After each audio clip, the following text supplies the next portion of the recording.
Looks like yours truly got scammed on Amazon. This time it was 5090 by MSI.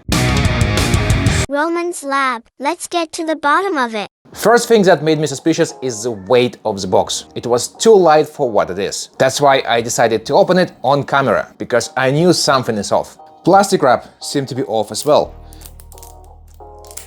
This is what original plastic wrap by MSI looks like. It's softer, similar, but it's softer. There are no holes around the seams, unlike on our 5090. And the moment I open it,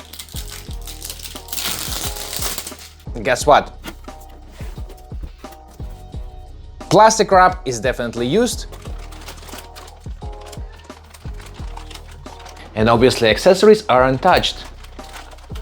There's heavy scuff right here. Uh-oh. Not only protective film is falling off, but it's also full of fingerprints and dust particle. In fact, something similar to sawdust. Who did this to you? And despite that, top cover says that this is a 5090.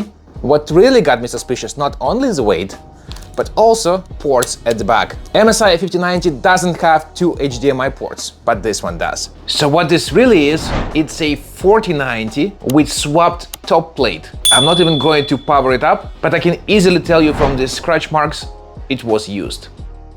So whenever you're buying stuff on Amazon, make sure it's fulfilled by Amazon. This makes it super easy to return this garbage and get your money back. If you're buying from private sellers, aka scalpers, that might be a different story. But regardless, this was purchased directly from Amazon. Somebody just replaced their old GPU into this casing, and voila, here we are having this talk. Be vigilant, pay attention, subscribe, and I'll see you in the next one.